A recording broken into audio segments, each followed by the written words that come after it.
Hi, welcome back to Mind Control. You know, everybody got the same story. We just got different details. But like I always say, life is 10% what happens to you, is 90% what you do about it. So the first step is getting completely and brutally honest enough to say, I am tired of myself. When you say I'm sick and tired of being sick and tired, that's the facilitator of change. That's when you're ready to say these words, no more excuses. No more excuses. I went to Kent State, I dropped out. I didn't drop out, I flunked out. Now that threw my life into a spiral, but because I didn't have a college degree, I could not let that stop me. And like you're doing, where you're saying, all my friends at this age are settling in your careers, you don't even know if they're happy or not. Stop comparing yourself to others. So the first thing you do is stop focusing on other people. Instead, focus on being the best version of you that you can. Then you'll recognize that you deserve to sit at the big table with everybody else after you become the best that you can be. Now, once you've accepted that you have as much right to success and much right to succeed as anybody else, the next step is learning how to talk the talk. You have to get fluent in the language of success so you speak it with ease. Surround yourself with people who've accomplished their dreams and immerse yourself in the culture of achievement. The notion that we are not enough is a lie. And I think more young people need to know that like when you have that thought that you're not enough, that's based on a lie that somebody said to you or a lie that somebody did to you. Like somebody said or did something to you to make you feel like you're not enough. And that's not true.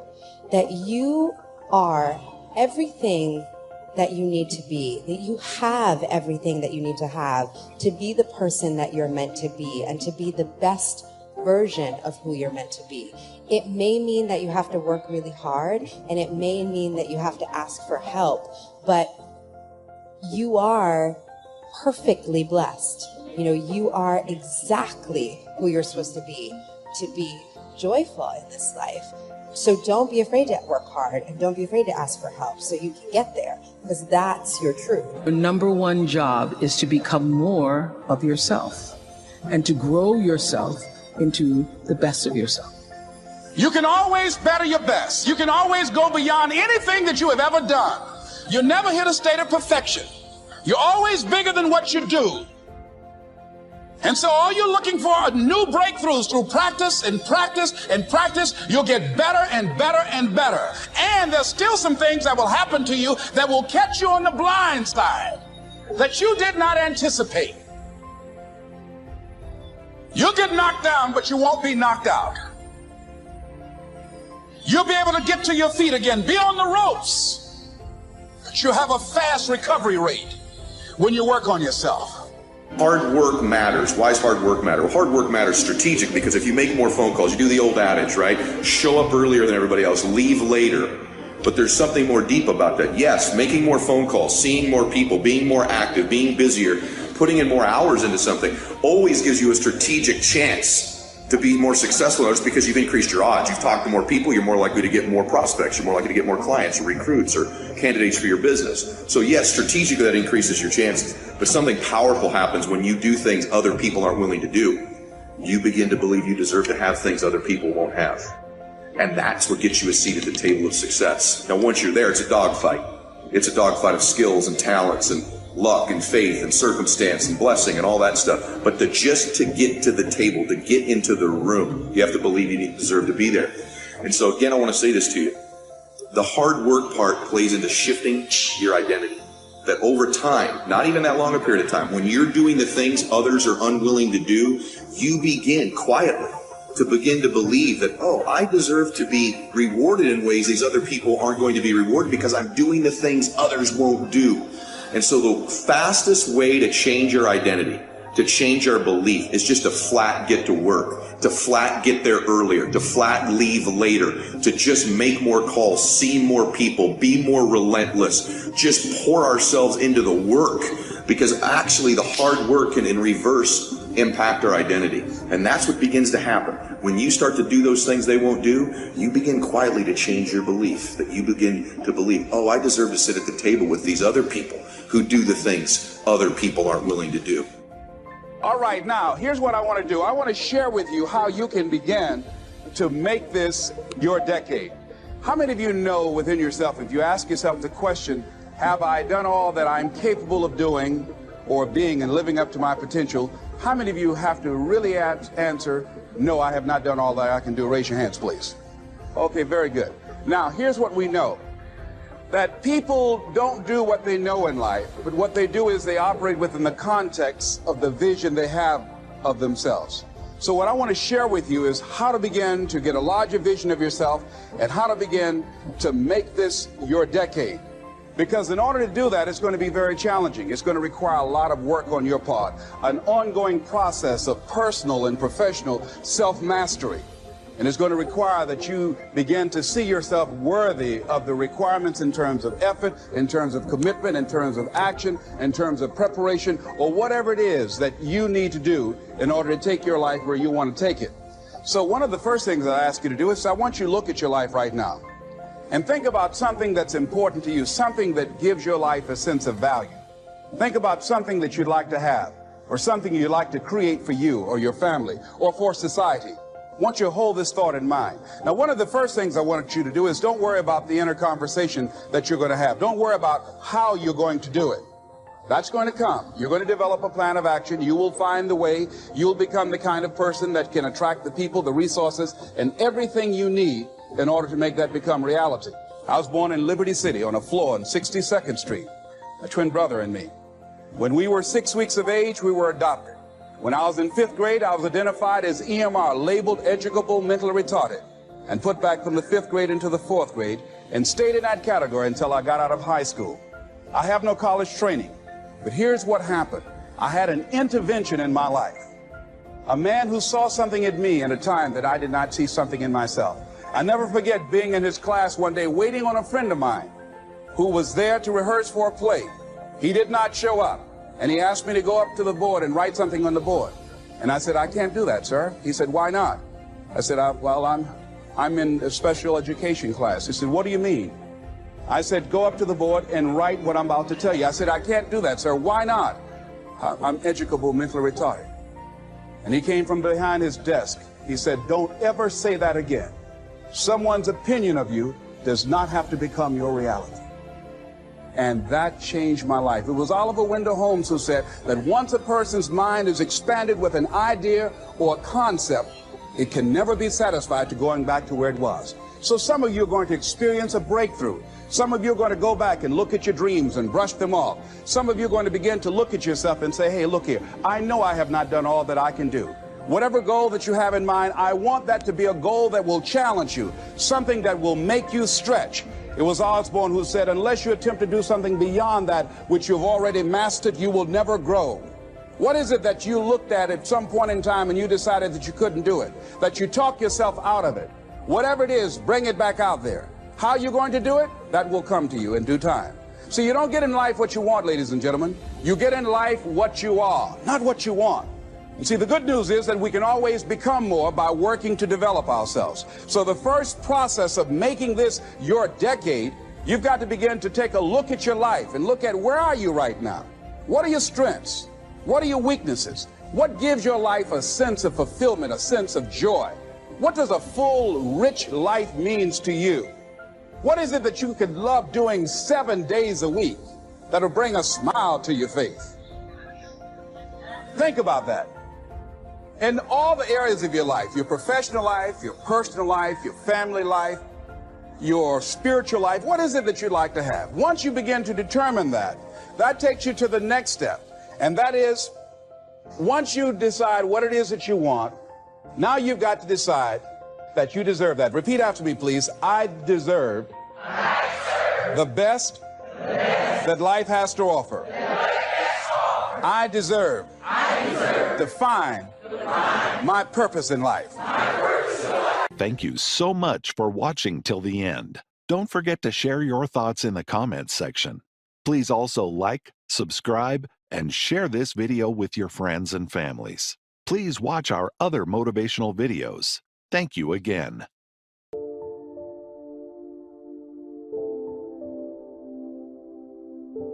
What happened when you were that little boy or that little girl, at some point you felt those feelings. Prove them right, because there's an end to your life and it's coming sooner than you think. It goes by like this. Just yesterday, Max was 6 years old in the car wash. He's going off to college next year. Just yesterday, she was 8 months old. Now she's got a boyfriend. Just yesterday, I was a young, cool guy. Just yesterday, me and my girlfriend were walking on the beach. Someday I'm going to do that. It goes by in a flicker, just like that, in a blink. I don't care how young you are, in a blink. And at some point, it's going to be over. And I have this obsession as a Christian. When I die, I hope the Lord says, well done, good and faithful servant. But I got this hallucination. And even if you're not religious, I guarantee you this happened. I think when I die, I'm going to run into Papa. I'm going to get to see him again. And you're going to run into that person. You're going to get to see him again. Him and the Lord are going to be sitting there and they're going to say, hey, I want to introduce you to somebody. This was the woman you were born to be. This was the man you were born to be. Your twin's going to be there. This is who you were born to be. These are the people you could have helped, the memories you could have had, the things you could have accomplished, how you could have felt about yourself, the things you'd have seen, done, and become. Papa's going to show, this is who you could have been. This is who I saw you to be. I couldn't say it. I didn't understand it, but I felt it. I knew you were going to be this person. Meet him. To me, heaven when we die is we meet that person we were capable of being, destined to be,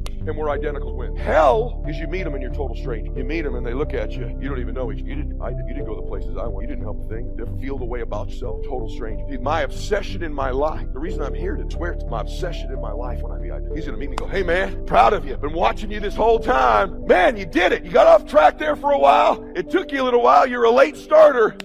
But man, you did it. You accomplished it all. You did it all. You became the man you were born to be. I'm proud of you. And I'm going to say, brother, I've been chasing you all these years. I'm running down that guy. I'm running him down. Every decision I make when I'm down and lazy and depressed and bummed out like I've been this week and I'm not feeling good, I don't do things based on how I feel. I do things based on who I am. And who I am is that guy. I know most people don't make definite plans, but don't let that be you. The guy says, well, you work where I work, but the time you get home, it's late. You've got to have a bite to eat, watch a little TV, and get to bed. You can't sit up half of the night and plan. And this is the guy who's behind on his car note. He's a good worker, hard worker, sincere. But I've discovered that you can be sincere and work hard all your life and wind up broke and embarrassed. You've got to be better than a good worker. You've got to be a good planner, a good goal setter. You've heard the old saying, the people who fail to plan are planning to fail. It's true, so work on your plans. Put yourself in the top few percent who put this power to work for themselves. Writing your goals down also shows you are serious.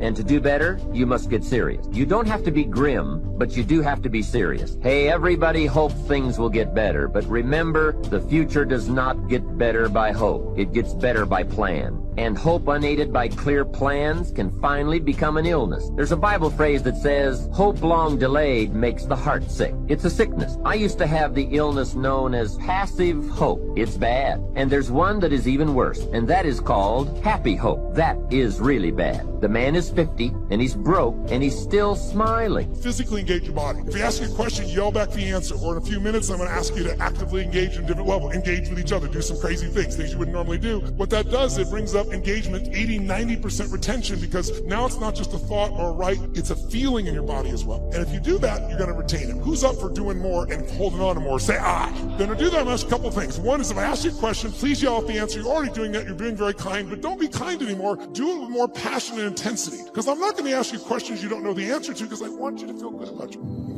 But if you yell out the answer, you'll activate your body's nervous system. Make sense? And the more you activate, the more energy you'll have. We live in a passive society, and if we're going to engage, by the way, the companies that engage, the companies that have records of 24 to top 25% in the country, highest levels of engagement of employees, companies like Google, companies like Salesforce, companies like Apple, companies like Facebook. And by the way, guess what all the research shows? 22% more profitability, almost 1 for 1. For every percentage of increase increased engagement, you almost get an increase in profitability. But I would argue you get that in your personal life as well. The more engaged you are, the more the other person will become engaged. You want to get somebody engaged? You get engaged. Think about it. Every one of us is a leader. What's our job to do as a leader? Our job is maximize resources, right? How do we take whatever resource and get more out of it? Ourselves, other people, our economics, our business, our technology. That's the job of a leader. But you can't maximize resources if you don't have full engagement. So I'd like to see if we could increase that. And so one simple way of doing that, increasing that engagement, is to start with us. Because by the way, are you going to engage other people if you're not engaged? Yes or no? Yes or no?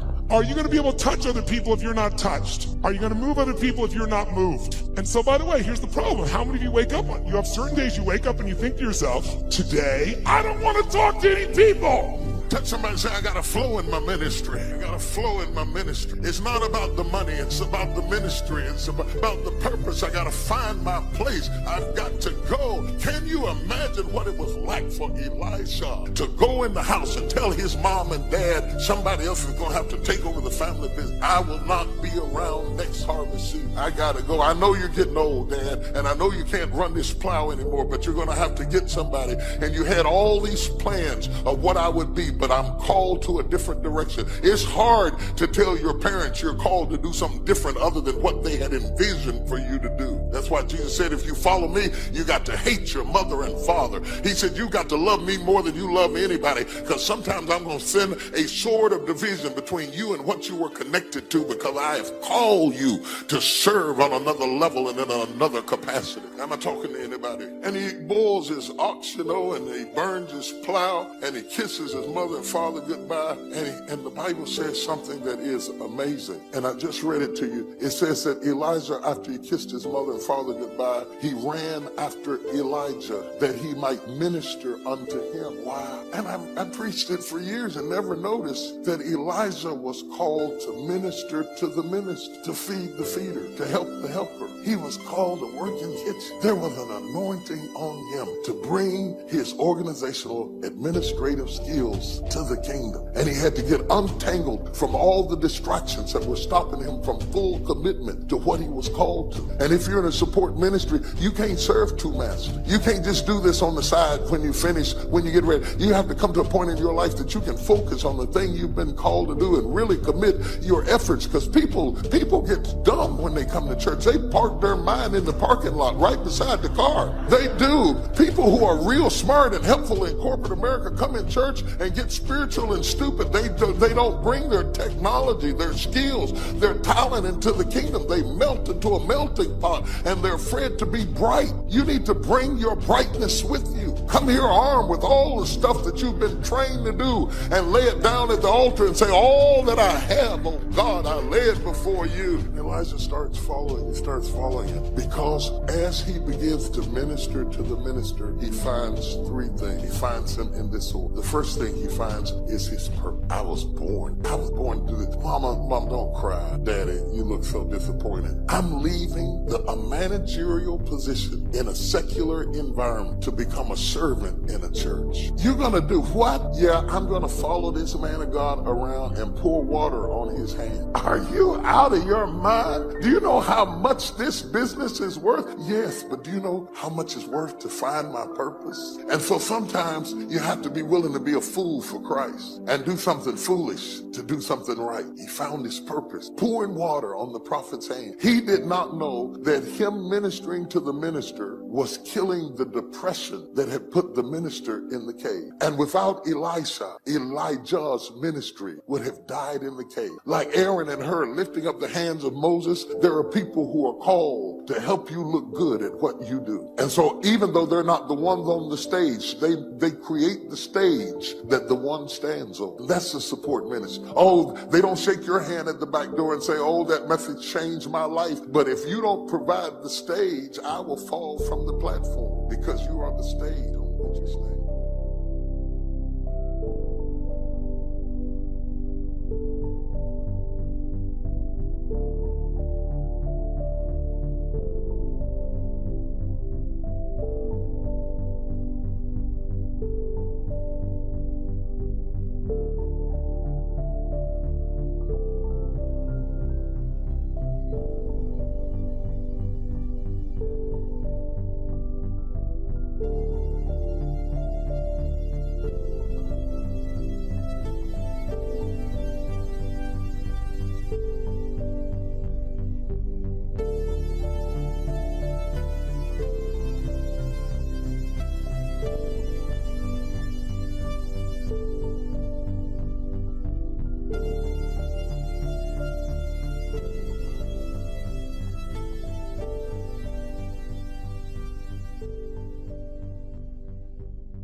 one day after school, I walked by a store in Graz.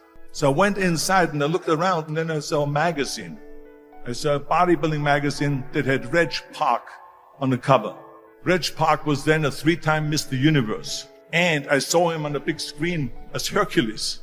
I read that and I said to myself, wow, this is the blueprint for my life.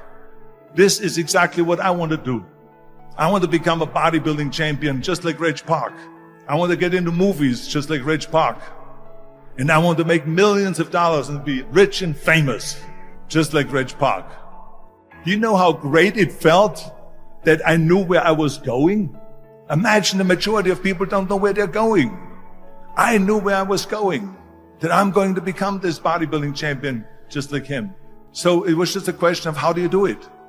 I was so relieved because when you have a goal, when you have a vision, everything becomes easy. So people always ask me, when they saw me in the gym in the pumping iron days, they say, why is it that you're working out so hard? 5 hours a day, 6 hours a day, and you have always a smile on your face. And I told people all the time, I said, because to me, I'm shooting for a goal. In front of me is the Mr. Universe title. So every rep that I do gets me closer to accomplishing that goal, to make this goal, this vision turn into reality. Every single set that I do, every repetition, every weight that I lift will get me a step closer to turn this goal into reality. So I couldn't wait to do another 500-pound squat. I couldn't wait to do another 500-pound bench press. I couldn't wait to do another 2,000 reps of sit-ups. I couldn't wait for the next exercise. At the age of 20, I went to London and I won the Mr. Universe contest as the youngest Mr. Universe ever. And it was because I had a goal. Your probability of finding a successful mate decreases. So we've evolved to have this very, very visually evident eye. And so when we're looking at each other, we're always looking at our eyes, because then we can tell where someone is pointed, and then we can tell what they're up to. And so we're hunting creatures, like we're aiming at a moving target and trying to track it all the time. And so you have to specify your aim, and the Future Authoring Program helps people specify their aim. And it's more than one aim. It's like you have a highest aim, which you might say is to be a good person. And then I would say, well, there's a more elaborated aim than that. It's like you want to be able to constrain malevolence and work to decrease suffering. It's something like that. That's the highest aim. And then you have to decompose that into the things you do each day so that there's a definite connection between all the micro actions and the macro aim, and then that gives dignity to what you do. I've told people to learn to use a schedule, and people often hate schedules because they act as their own tyrants, right? They say, well, you have to do this unpleasant thing, and then here's another unpleasant thing you have to do, and then you have to do this unpleasant thing, and you do that for about 3 days, and you think, to hell with this, I'm not doing that, and you fall off the wagon. That isn't what you're supposed to do with a schedule. You're supposed to use it to design the days that you would like to have if you were taking care of yourself. And so some of that is, you wake up in the morning and you think, here's 5 things I have to do that if I don't do, my life will be worse. It's like paying bills, for example, or taking out the garbage. It's like you have to do those because otherwise things degenerate. So you got to put some of those in the schedule, because otherwise tomorrow is worse than today, and that's a bad trajectory. But you also want to build in things, you've got to act in some sense like you're dealing with a relatively recalcitrant 9-year-old. It's like, well, here's some things you have to do, but here's some things that if you do, you could reward yourself with. And if you get the balance there between obligation and reward right, then you'll find that you're motivated to do the things. And that's what you want to do. You want to do that so it's sustainable across days and weeks and months. And so you got to treat yourself like a good boss would treat a valued employee, and not like a tyrant would treat a slave, because the slave will rebel. And, people say, well, I don't follow through on my plans. It's like, well, A, they're probably not very well formulated, and maybe you're doing them because of an external moral obligation or something. They're not really your plans, right? And B, you're acting like a tyrant and a slave, and that's a bad relationship to have with yourself. So you want to treat yourself with the same way. That's the golden rule, right? Treat other people as you would treat other people as you would like to be treated. It works both ways. You also treat yourself like you treat other people properly. So that's a necessary thing, and often people don't do that. So I teach students usually, for this class it was 3rd and 4th year students, and so this is at the University of Toronto. They're pretty smart kids. It's a hard university to get into, and they're pretty disciplined, and they're actually quite conservative, all things considered. You know, it's impossible to think of the impossible. It's not possible. So if you think it, it's possible. And if you live your life in possibilities instead of probabilities, you have a greater chance of finding happiness. Seriously, never live your life in probability. Probability is the probability of something happening. There's a statistic attached to a probability. 1 in every 3,000 people do this. That's a probability. A possibility has no stats attached to it. Live your life in possibilities and you're changing. Just change the way you think. It's not what you do for a living. It ain't how much you make. It ain't none of that. It's simply how you think.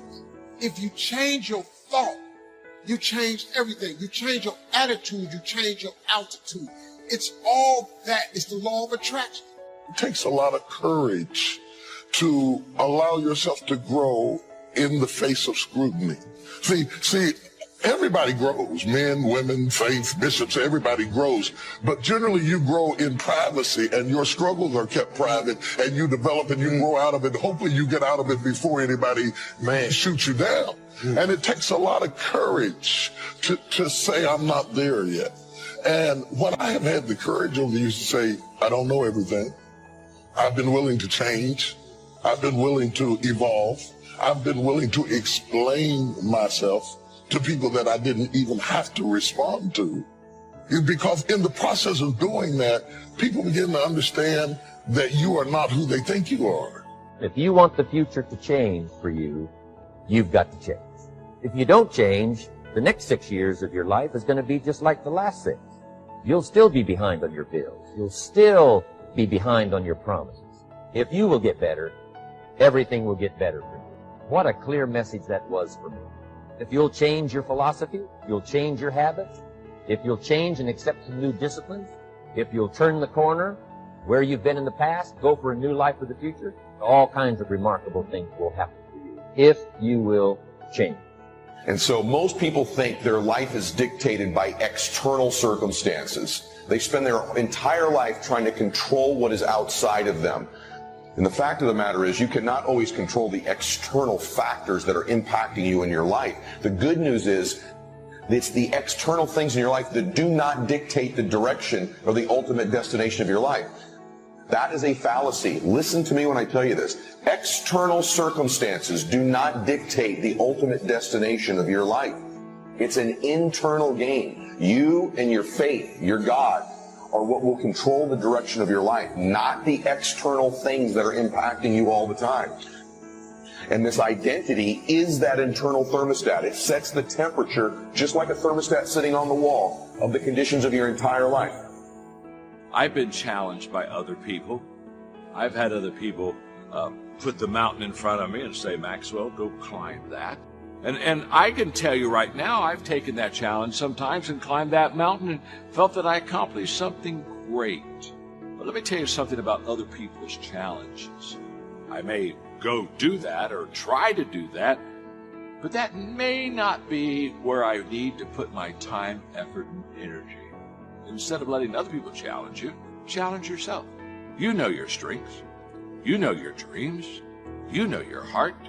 So why don't you sit down and reflect for a moment and ask yourself, what do I really want to accomplish that I haven't accomplished yet?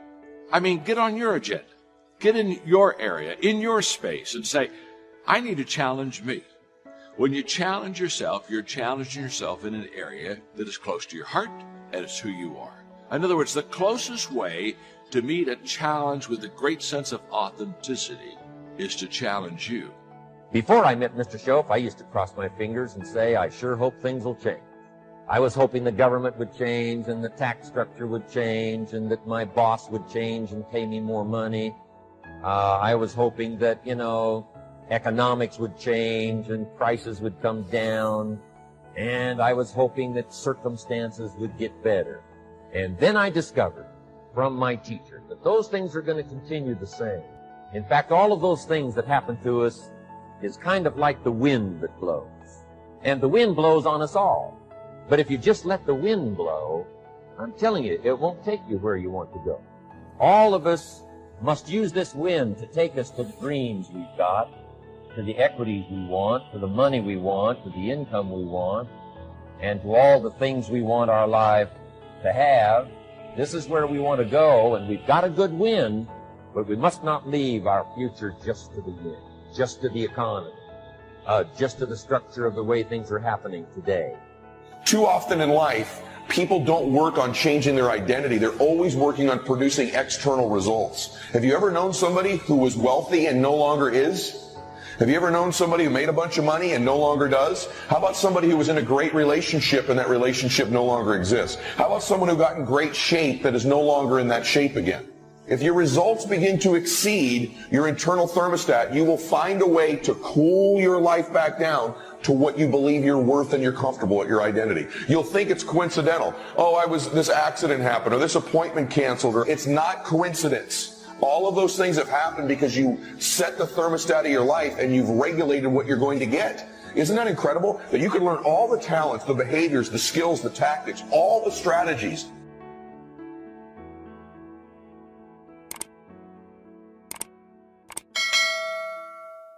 Of course it's your fault.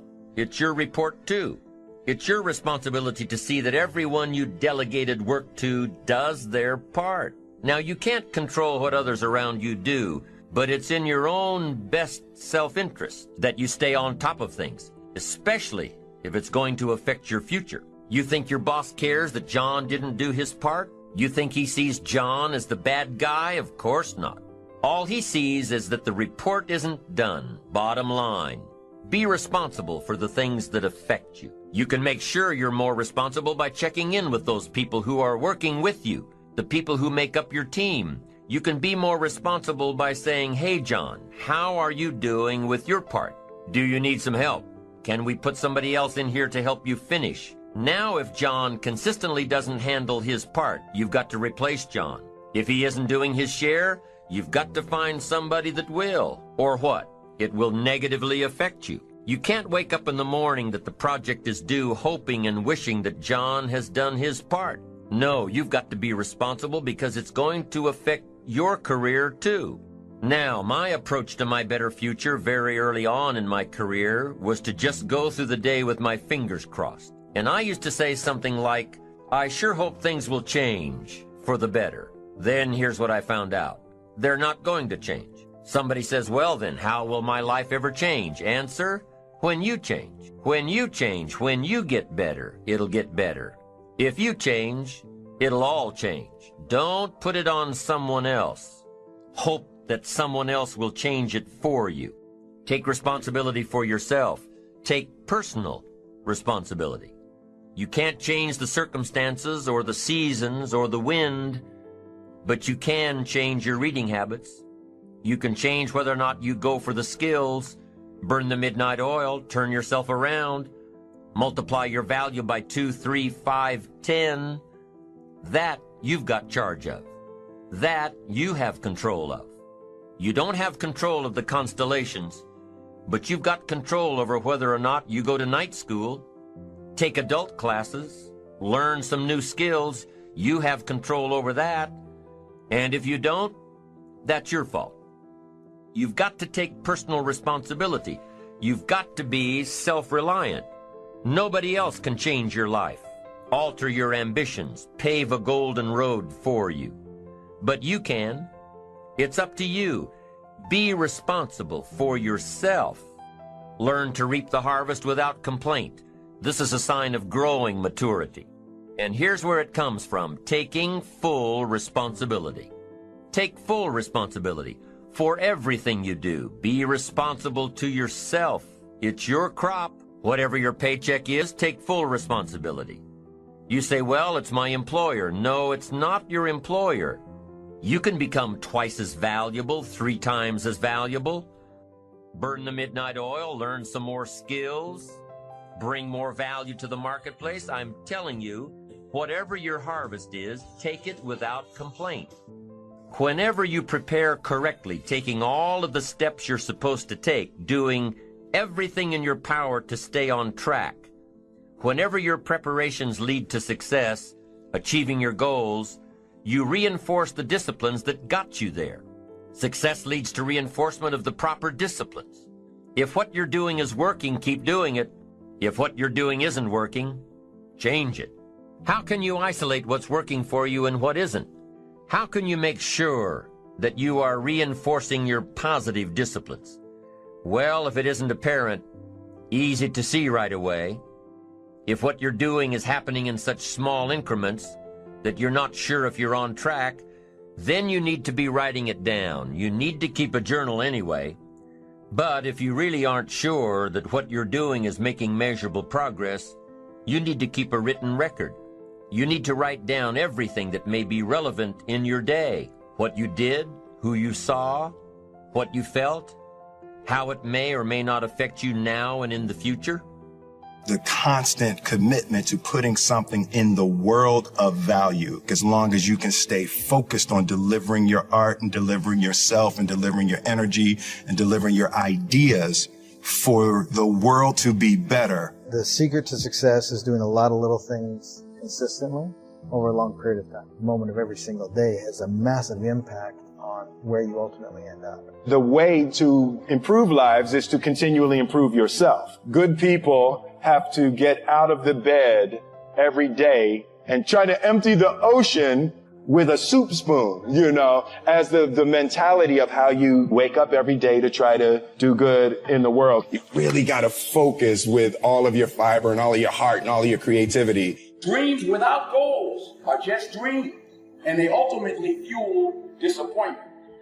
Goals on the road to achievement cannot be achieved without discipline and consistency. What if I told you this was the last Monday morning of your life? What if I told you you die this week?